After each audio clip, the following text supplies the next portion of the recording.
We hear that you might want to have some help with anxiety. Yes, yeah. When I heard about the anxiety protocol, I was very Is there intrigued. a specific incident right now that you have some anxiety around? So whether it's a presentation or a meeting or maybe a move because you seem to move around a lot. Yeah, well, I am trying to start to host my first retreat. Okay. And yes, and so I actually just got the invoice for paying for the venue for next April. And I get a little bit anxious when I think of trying to market and promote it and try to get people to come to this retreat because there's a lot of I feel like my imposter syndrome really comes from thinking, why would anyone want to pay to do this with me? Even though, there's so many retreats around the world. But I think, okay, why would people choose me? And is what I have to work through with, um, realizing that the right people will find me and I will attract the right people, but I sometimes just promoting it and trying to almost toot my own horn with why you should come to my retreat is what makes me anxious. Got it. When is your retreat? April of next year. So we You got, have the exact date? yeah, April 18th to the 24th. April 18th to 24th, 2026. Mhm. Is there a certain time that it's going to be ending? Is it like a 9 to 5? Like what are the hours of it? Oh, not really because I mean, I don't have the day-to-day exact schedule yet, but we probably start sometime around 9 to just after dinner. Okay. It's a Will you full be day. having like kind of like a, an ending party or a little graduation or some kind of, thing at the end to celebrate? Yeah, probably like an ending, maybe sharing circle, maybe by the bonfire at the beach. So it's going to be in Sri Lanka. Yeah, I was Oh, living there for wow. the past 3 months and absolutely loved it. So, You really do. Oh, wow. That's on my bucket list, going to Sri Lanka. yeah, oh my gosh, the Yes. surf there is great. That's awesome. Okay, Sri Lanka. Okay. What other questions do I have for you? Okay. So your imposter syndrome, you feel who's going to want to come. How many people? It would be your ideal amount of people that would come to your retreat. 16, ideally. Okay. I'm hosting it with two other friends. So we thought if it was by myself, I would say 10, but because there's us three, I would say Got it. 16 is good. 3 hosts. Okay. Melissa, do you have any other questions before I explain how it's going to go? Just you mentioned that you're feeling anxious around the marketing of it and the imposter syndrome is coming up. Where are you feeling that in your body? I just want to understand a little bit more around that. I think more like tightness in my throat. Okay. And when that imposter syndrome kicks in, what happens? Do you just kind of stall and get stuck? Yeah, I have noticed that I tend to procrastinate on, sharing posts on social media. And I know that it's something I need to practice. And once I start doing it more often, then I get the momentum. And I think I'm getting there. I've done a lot of inner work for this, but I still feel that sometimes I overthink it and instead of actually just going for it, I just kind of stall, like you said, stall. Right. Right. Yeah. So if we could release that anxiety around the imposter syndrome, then that's going to shift your ability in how you move forward towards this retreat and the successful completion of your retreat. Yes, exactly. And I think on a deeper sense, I think it's me actually charging people for something that I find so fun to do because it's like it's just all fun and games. Like, why would I charge people for this? But I think I'm learning that we have to play with our strengths, and it's just one of my strengths to, connect people. And to me, it's like it's okay to charge for that. That's what I have to work around on. You know, a lot of people in this healing world, the spiritual world, we feel like money is a negative thing. However, we always say that let money be the symbol of your service in the world, Yeah. right? Because everybody will pay thousands of dollars to go on a vacation, right? Yet we think, why wouldn't they not pay thousands of dollars to literally transform their life Yes, for that exactly. week, but for the rest of their life? Yeah. But we shift that. We have lots of other tools that we can help you with, shifting like the limiting beliefs around money and the value of money and what it means when it comes to doing this type of service. Because it sounds like you are very big on serving, and at the end of the day, that's what we want to do is actually uplift everybody and help them get out of their own way, as we call it, right? Right. And so you're serving people, right? We call it service, not sales. And so if you shift that word around, that for me was a big one when I started doing this work because I'm serving people as opposed to selling them something. That's so true. That is very true. Thank Yeah. you. Yeah. Yeah, we just saw those 2 points land deeply with you. Yeah. Service, I not got sale. More goosebumps, right? Truth bumps, as we call them. Goosebumps. Yeah. Yes, And let money be a symbol of the service that you offer the world. Yeah. that's so true. I never really thought about it that way. So Yeah, as you know, like we do neurolinguistic programming, so linguistic is our middle name. And so the language yes. that we use is really important how we show up. And we're going to give you, I mean, we're here to help you with the anxiety, which that's easy. A couple of things I want to invite you to do is take the word try and but out of your vocabulary. Mm, And I'll mm, explain why. Because I've been hearing a lot of tries. And when you say mm. that try, and let me just here, let's, I'm going to just run this little exercise with her. So you have a pen, Yeah, no, I don't. Oh, yes. something, anything, just grab something and put it in your hand like this. Okay. Now, Janelle, on the count of three, I want you to try to pick up the pen. Okay. 1, 2, 3. my other hand. Okay, you did it. Okay. Now you hesitated there for a second, right? Yes. Okay. Now I'm going to do it again. And I'm going to say, on the count of three, I want you to do your best to pick up the pen. Okay. One, Okay. two, three. Oh, See, zero I didn't hesitation. even count. Wait to 3. Exactly, right? Zero hesitation. So when you say the word try, you unconsciously give yourself an out. Well, I can't, maybe I don't have to do it, So when you say I'm going to do my best to pick up the pen, it's like instant. I don't even think about it. There's no, chatter here about it, Yeah. right? And it's So- funny because when you said try, I'm like, what do you mean try? Of course I can do it. But Right. they hesitated. Exactly. You either do it or you don't do it. What does Yeah. try mean anyway? It doesn't mean anything other than it's giving the unconscious the out to not do it. Yeah. Right. Oh, that's And again, out of your awareness, this is not something you're purposely doing. We bring it to your awareness that you're like, oh, I didn't even realize that I can do that, right? And so now if you do your best, you just tell your mind, your unconscious mind is like a little toddler, by the way. It literally needs very strict instructions. We don't tell a kid like, hey, do you want to go try to put your jacket on? It's like, no, go put your jacket on. We need to, right? Same concept. It needs very specific instructions. So that's one. And the other one is the word but. If you say, I really want to have this beautiful retreat, but fill in the blank, you unconsciously just deleted everything that you said you wanted. I see. And so I want to have a successful retreat and I need to work on whatever it is that the rest of that sentence is. I see. Okay. Okay. Yeah. Try and but both of those words, get them out of do your best. Yeah. I need to be more conscious about them because I didn't even realize how much I was saying them in We the don't. 10 right? minutes I was reading. One of our big jobs. Yeah, go ahead, Melissa. And be aware of it in your social posts as well. It's not just the spoken language, it's the written language. And I will give you a heads up that ChatGPT loves the word but. And so if you're using ChatGPT, you need to go through and also edit or specifically say, do not use the words but and try. Oh, wow. It's in both written and verbal language that it has the same implication. And so the message that you're wanting to put out about your retreat to your potential clients is all around the possibilities for them. And if you start putting buts in, then you're going to cancel out some of that. I see. Which is why we use neurolinguistic programming as one of the modalities to help people get out of their own way, is because NLP is literally using the language of your mind to obtain your desired result. So if your result is not where you want it, it's likely that the languaging that you're using is preventing you from getting there. Got it. Like bringing that awareness of how am I speaking to myself? What am I focusing on? Which really comes back to anxiety. The anxiety is your unconscious mind. It's your unconscious mind's way of saying, hey, stop focusing on what you don't want. Start focusing on what you do want. And so that's the shift. I saw that land. That's the shift for anxiety, where it's like you're thinking of all the things that could go wrong. If we can shift it to the unconscious mind, say, okay, I'm not going to worry about that because that's a hypothetical.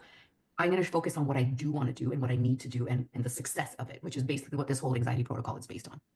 I see. Yeah. Everything that I can control versus all the things that I'm making up in my head that are all things I can't control anyway.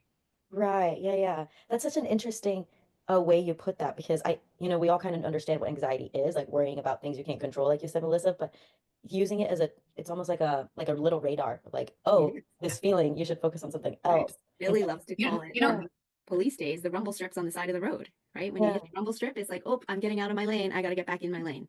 Right. Exactly have you ever driven and you feel like the steering wheel, bzz, yeah, you get this rumble strip? That's literally the unconscious mind saying, stop focusing there. Like get back to where you need to focus.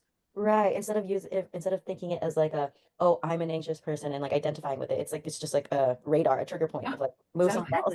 Oh, that's so You literally can say, thank you, unconscious mind. Okay, I'm going to start focusing on what I need to focus on. Yeah. Because it's what you focus on that grows, right? It's your thought process is creating your reality. Yeah. So if your reality right now is imposter syndrome and I'm worried about all these things, it's your thought process that's creating that. So if you can learn to shift that thought process into, okay, I need to get this done, I need to get that done, that helps with the procrastination, which we have other really cool anchoring techniques that can help you with procrastination to get you into that motivation. And this is just literally one of those things that just gets you back onto the road that you need to get back on, back into your lane.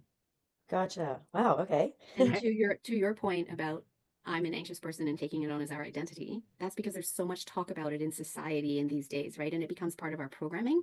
And again, our work is to rewire the neurology to shift the programming that no longer serves and shift it to something that is serving to you. And anxiety as an identity is never going to serve anybody. It doesn't need to be an identity. It is literally just the, get back in my lane and focus on what I can control and I can keep moving forward. Yes, exactly. Now, have you seen that movie Inside Out 2? Yes, of course. It's so funny when that first came out, because I have little children, they're 8 and 9. Yeah. And I was like, why are they making anxiety normal? And it actually upset me because there's a lot of people that, like Melissa said, they use it as a crutch. They use it as like a excuse to stay on victim island, as we call it. Right. So I have anxiety, so I can't do these things. Cancel. Except when I watched the movie, I realized every single emotion, and whether it's good or bad, is there literally to serve a purpose. Yeah. It's there to serve a purpose. Now, as long as you don't let anxiety take over, which is what happened in that movie when it just started going all crazy, Yes. Oh, control I war, cried in that moment. right? And that's literally what happens is people get stuck in that anxiety and they get stuck in that emotion. And Mm. it's just this protocol that we're going to teach you literally just helps you release it again. If it does get into that, because life's going to happen. We can't control that. However, we can give you some tools and techniques that once I get stuck there, I have that lifeboat, that lifesaver that can help me get back over here to Solution City as opposed to getting stuck on Victim Island here. Mm. Oh, beautiful. You ready? Yes, I am. All right. So you take it away. So we are first going to elicit your timeline. And I'm just going to take you through a process and you can just, I want to make sure I can see your hands though. So you're able to adjust because I just want you to be able to point in a direction and I need to be able to see that where you're pointing in relation to your body. That's perfect. Okay. Awesome. So I'm just going to ask you to take a deep breath. Inhale, exhale, get out of your head, breathe down into your body. Another nice deep breath. Nice exhale. Good. So Janelle, if I were to ask your unconscious mind where your past is and where your future is, I have an idea that you might say it's from left to right or front to back or up to down or in some direction to your body. And it's not your conscious concept that I'm interested in, it's your unconscious. So if I were to ask your unconscious mind, where is your past? To what direction would you point?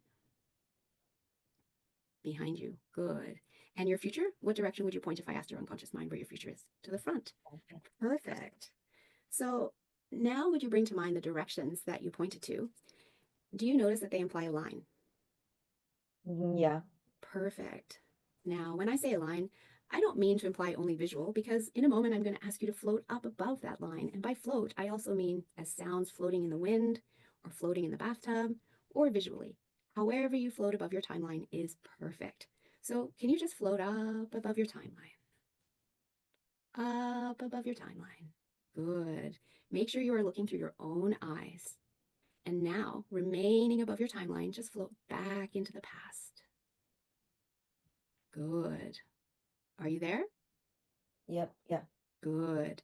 Float back toward now and stop there. Are you there? Yeah. Good. Now, facing toward the future, float up higher and farther back into the past. And now float into your future. Mm. Are you there? Yes, I think so. Good. Now float up higher and higher and higher. Float so high that your timeline seems like it's only 1 inch long. Mm-hmm. Good. Float back to now and float down into now and come back into the room and open your eyes. Good. How was that? Interesting because when you said to float to my past or my future, I started to visualize like things from my past and visualize things from my future, and it wasn't just a line anymore. So I Right. kind of had to try to tell myself, oh, it's a line. Don't get too caught up in the visuals of what it was or what it could Right. be. Beautiful. I love your own coaching yourself through that. Because So the Janelle, unconscious. Go ahead, Billy. So Janelle, one of the things that's different with what we do is that we work with the unconscious. And when Mm. people are getting too much into their conscious mind, which that's just the programming, that's what we're used to, they're going out of their unconscious. So we really want you to just trust your unconscious mind and know that it knows where to go and it knows what to do instead of you thinking, am I doing this right or am I not doing it right? However, Mm. your unconscious mind does it is exactly right for you. I Okay. see. So Okay. just trust it because I know you said, I think so, I'm here. Just trust that you're there. As long as you Okay. can follow the instructions, and this is just simply follow the instructions. So if Melissa says point, go to the forward, then just say, okay, I'm going to move to the forward. I'm not going to judge it in any way, right? Because that's Okay. where our critical faculty, like our analytical mind starts judging, am I doing this right? Am I not doing this right? And so we Yeah. just trust that it's going to go exactly where you need to go. And you don't have to think about it because the thinking Okay. is the conscious mind. Got You get it. to Okay. see how you feel because your unconscious mind is all in your body, right? It's your Yeah. nervous system. So just trust your nervous system to go where it needs to go and just follow the instructions is the easiest thing I can say without worrying about it. Got it. Okay. Okay? Thank you. All right. So now we're going to go play again on your timeline. Are you ready? Yeah. Excellent. Just take another big inhale and exhale. Get back into your body. Beautiful. And now, Janelle, just float up above your timeline. Back up above your timeline. And now I want you to go out above the future to 15 minutes past the successful completion of your retreat in April of 2026, after your final closing circle on the beach. That event about which you thought you were anxious, successfully completing your retreat with 16 paying clients. And tell me when you're there. I'm here. Good. Turn around and look toward now along your timeline. And Mhm. now, where's the anxiety? In my body, or I don't feel it actually. Excellent. That's the result we're looking for. Beautiful. So come back to now along your timeline. Just float all the way back to now. Wonderful. And when you're at now, float down into the room and open your eyes. Hmm. That was Wonderful. interesting. And so, Congratulations. yes, congratulations. See how quick it is when we work with the Yeah, wait, what? mind? Because it's so quick. I Hold was on, hold on. I'm gonna push my button. oh my gosh, those buttons. When you asked me where's the anxiety, I felt my conscious thinking mind think, where could it be? It could be in my body, it could be my thoughts, or like, and then I realized, wait, I feel at ease right now. So it's okay to feel at ease. Yes. Really interesting that I was almost searching for where it could be. Yes. And if you notice what she said, it's 15 minutes past the successful completion of whatever it is that thought you were anxious about. Yeah. Now, unconsciously, because the timelines all exist at the same time. You've already been there, done that. It was amazing. So now there's no need for the anxiety. So going back to it served a purpose. There's no need for that anxiety anymore because it's already been successfully completed. And so then now that's why you can't find anxiety anymore because there's no purpose for it anymore. So the unconscious Mm. mind's like, okay, we're good. We got it done. Oh, wow. And at a chunk up level even higher, our unconscious mind's number one job is to keep us safe and alive. And what you just showed us is that at the end of that event, you were safe and alive. And Mm. that's what the unconscious mind wants to know. You didn't die, cancel, right? Yeah. You survived your retreat, and your unconscious mind now knows you survived. It's happy, no need for anxiety. Oh, wow. That's so interesting. And now, the great thing about this is now you can do this at any moment, anytime as you're continuing, that you Mhm. get that anxiety. You can just literally take a deep breath. The reason why we breathe out into our body is again, get into our body, our unconscious mind, not our monkey mind, Mhm. and just literally go out, float around. Now you know where your timeline is. You can just literally have yourself float out 15 minutes past successful. That's the key word, the successful completion of whatever it is. So whether it's you signing this invoice, paying that deposit, or putting yourself out there on social media and, introducing it, and do that same technique 15 minutes past whatever it is that you're having that anxiety about, and then just go do it. Got it. Okay. And so what if like in another situation, if I can't picture that successful 15 minutes past that, how would you go about it? So this does have to be used for very specific incidents. So you must be able to pinpoint the event. And once you can pinpoint the event, you will be able to picture it.